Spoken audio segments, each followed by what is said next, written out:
got these greedy corporations out here, and they're constantly exporting jobs in other countries, outsourcing, and they want to make the middle class no class. They're trying to destroy us and destroy unions.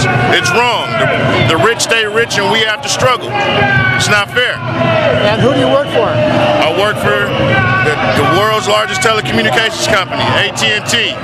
But I'm a contractual vice president for CWA, Local 9415. And why are they saying they have to cut your pay and your benefits, your health care benefits? They're making big profits. They make billions, billions. I got a question. In America, if I was the owner of a company and I cost my corporation $4.4 billion, would I still have my job?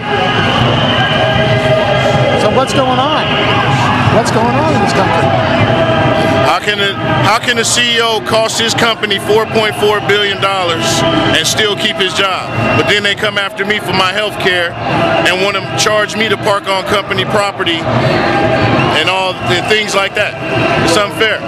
If we don't get some justice, you don't get no peace. If we don't get some justice, you don't get no peace. If we don't get some justice, you don't get no peace. Well, we're here for the movement to support all the people who are being trampled upon by corporate America. So there's a huge disparity between the employees, people who are actually doing the work, and people who are making the decisions. We want to rectify that. And when's it going to end? This will end when everybody has fair pay.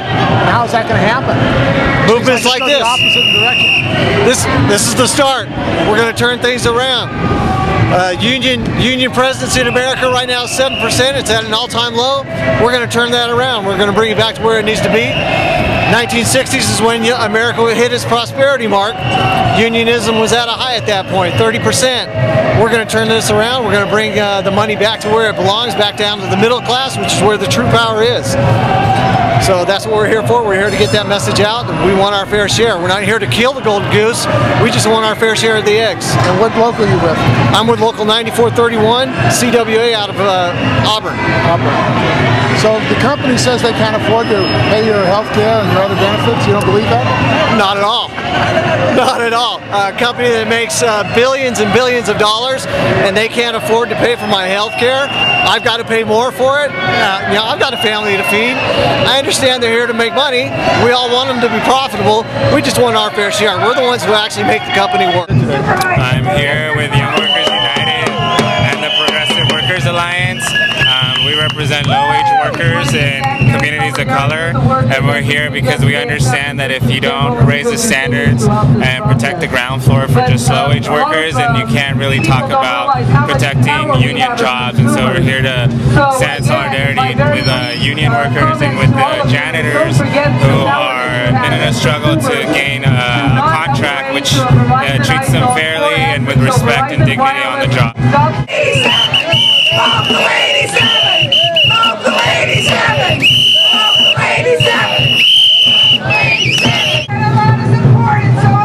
Why are you here today? Why am I here? To support labor, organized labor, and I'm also trying to raise awareness about the payroll tax holiday, how it endangers our Social Security.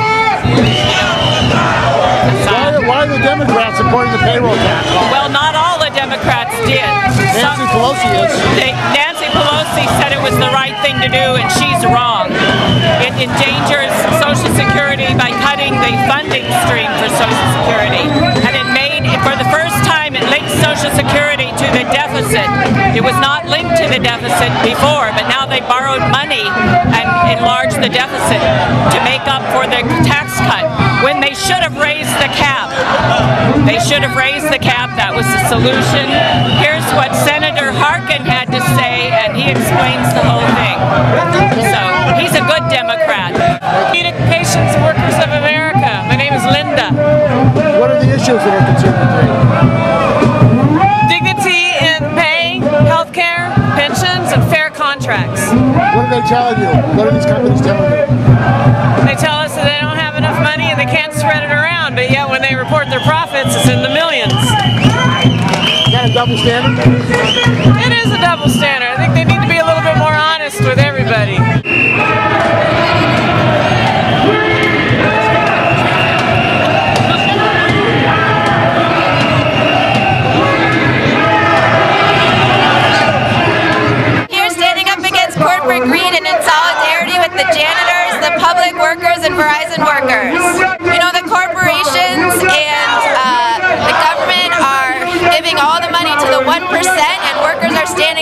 saying enough is enough, and we're fighting back.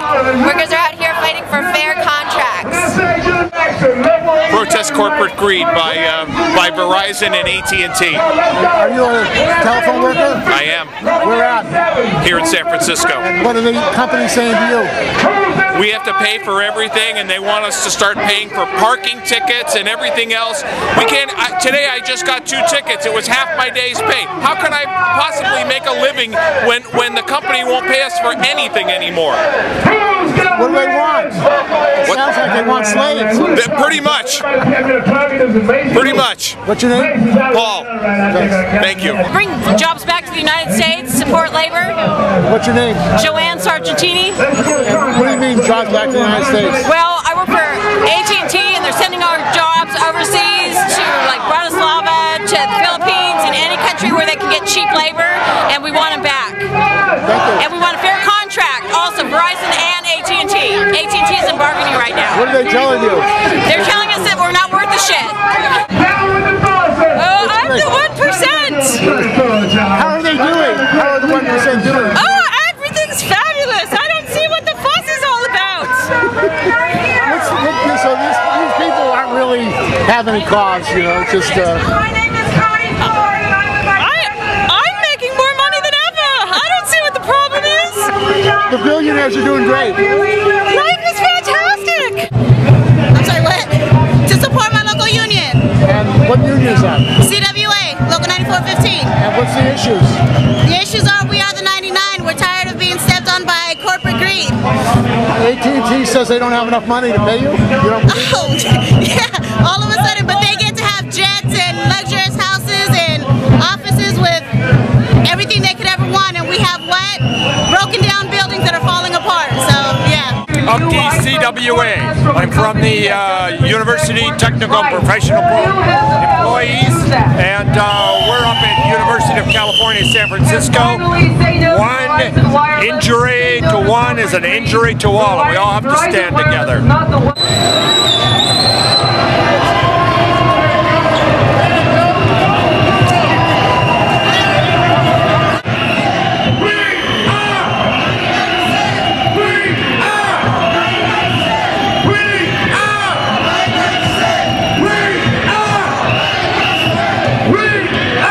SEIU and throughout the public sector and the private sector. And I'm also really glad that we're standing in front of Wells Fargo, because I want to say that Wells Fargo each year gets hundreds of thousands of dollars from City College of San Francisco, where I represent the faculty, thousands of dollars from our students. And it's a perfect display of the kind of public greed that we need to stand in. Ways in which corporate greed has such an impact on us that over 30 years we have cut taxes for the rich, we have opened up corporate loopholes for the corporations, and that has created a huge statewide budget deficit, as you all know. This year, City College of San Francisco lost $17 million in 1 year alone, and we're trying to serve students, and we're trying to run a college and value all of our employees with that going on. In January and February, we lost $3 million more from the state.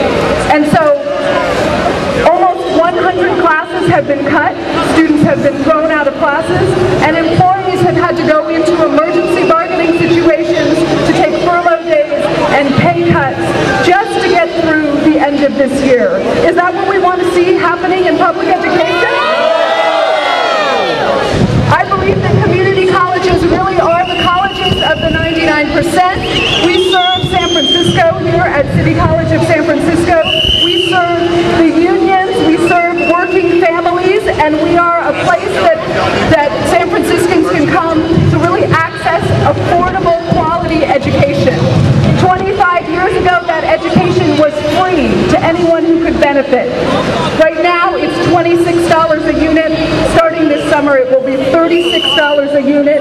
All of this goes back to the corporate greed that we see in California, the mistakes that we've made in California in terms of our funding, and our need to tax the rich and corporations. Would you agree? I thought you might. So the one other way in which I wanted to highlight highlight that corporate greed is having such an impact on our public education system is in talking about the increasing privatization that we're seeing. Not only are students being asked to pay more and more for their education and asked to take out huge loans. I think you all know that student debt now surpasses credit card debt in this country. It's ridiculous. But additionally, we see more and more privatization, and we see colleges forced into situations of making choices that are not in the interest of their students. They're pushing students out. CSU will not be able to bring in students next spring. We just heard that this week because of the cuts. And at Santa Monica College in Southern California, they've actually started pay-to-play classes.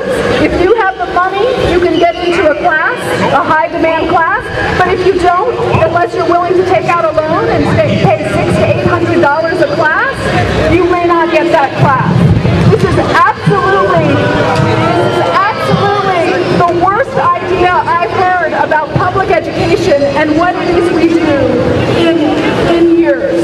And so I hope that as we continue to stand with all of you, you will continue to stand with us and with our students and keep public education accessible for all San Franciscans and for all Californians.